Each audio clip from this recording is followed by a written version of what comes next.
Hi there. Those were the first two phrases from Chopin's Opus 69 No. 2, Waltz in B minor, and they happen to be a two-phrase period, which is what we're going to learn about today. Let's get started. Let's just start with a little bit of review. A phrase we're defining as the smallest unit that ends with a cadence. And often we see those are based on a simpler underlying model, harmonic model. And we also learned that a phrase has a basic length, which is usually 4 measures, that this basic length can be extended with phrase extensions. We also learned that phrases can be made up of 2 or more phrase segments, and those are often called semi-phrases because they divide the phrase up into 2 even parts. Now, a single phrase by itself is usually incomplete. It needs something else. Just like in language, we often combine phrases or clauses together, and in music we combine them to form musical sentences, which we will call periods. And the most common type of period is the one with 2 phrases in it. And often you'll see that they're in a question and answer relationship, which we call antecedent consequent. And as we saw in a previous lesson, that means the cadence of the first phrase is going to be weaker than the cadence of the second phrase. So here's a quick example of a 2-phrase period.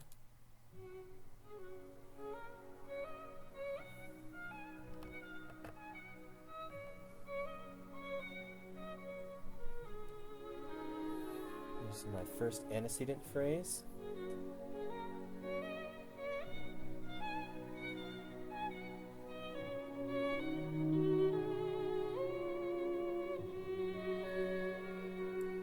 And there's the consequent. Now those are almost the same music. How many notes are different? Just a few. And especially the last note, right? The first phrase ends on scale degree 2 or re, and the second phrase ends on do, giving it a stronger cadence. The first cadence is a half cadence, and the second is a perfect authentic. So the first phrase is dependent upon the second. We have an antecedent, then we have a consequent. So an antecedent often will end with a half cadence, but it could also end with some kind of weaker authentic cadence. Here's some common cadence relationships between the 2 phrases. The antecedent could end with a half, and the consequent with a perfect. The antecedent could end with an imperfect authentic, and then the consequent would make that into a perfect authentic. And, or you could have a weak perfect authentic that was answered by a strong perfect authentic cadence. For example, one that ended on a weak beat and then one that ended on a downbeat. So I call those cadence relationships the hack-pack, the yak-pack, and the pack-pack. One other thing you should know about yak-packs is they often come in groups like this. Now let's practice a bit identifying some cadences in some real pieces of music. Here's one by Schubert from his Piano Sonata Opus 120.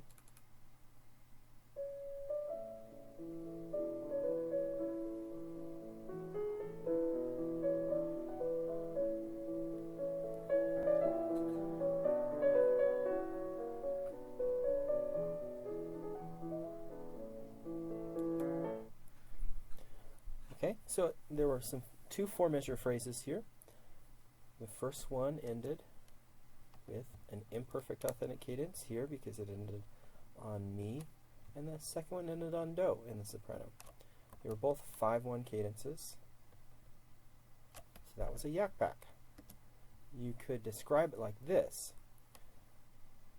2 phrases, one ending with an imperfect, the other ending with perfect.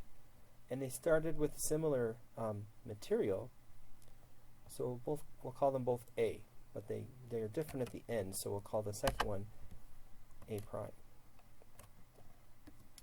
So when the 2 phrases in a period begin in the same way, you can tell the melodies are closely related to each other, or they're almost identical to each other, then we'll call that a parallel period, like the one we just saw, A prime. But if the 2 phrases are different from each other, we'll call it a contrasting period. That'd be like AB. So those are some possible periods. Parallel periods and contrasting periods. Two phrases. Now let's test it. Is this a parallel period or a contrasting period?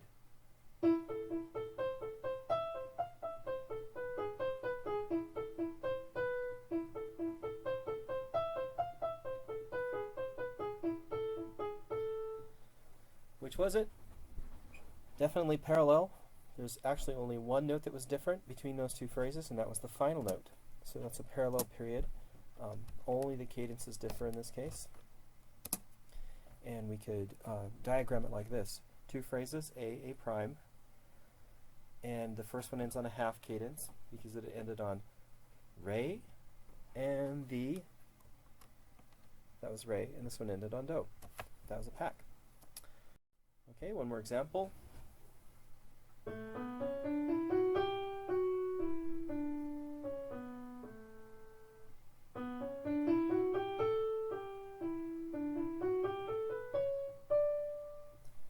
Okay, do you think that's parallel or contrasting?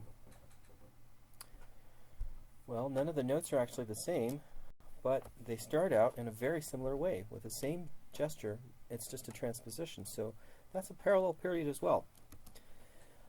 The second is a transposition of the first, and we would diagram it pretty much the same as the last one.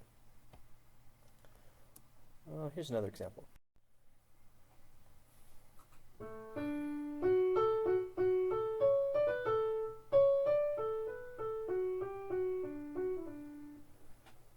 Okay, so those two phrases were quite different from each other, so that is a contrasting period.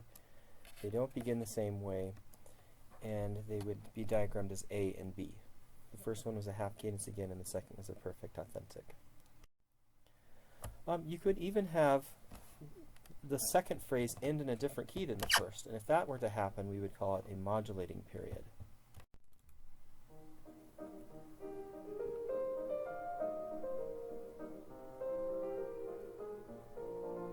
Here's my first phrase. Second phrase starts out the same.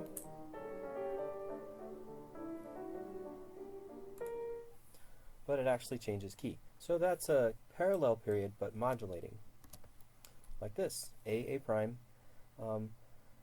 And you'll notice also that these were, because of the tempo, these are actually 8-measure phrases.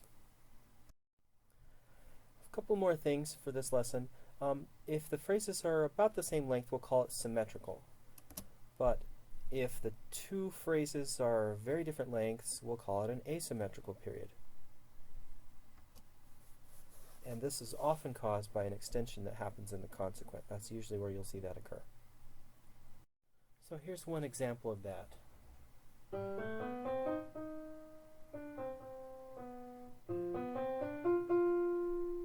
There's the first phrase, 4 measures. The second phrase starts similarly.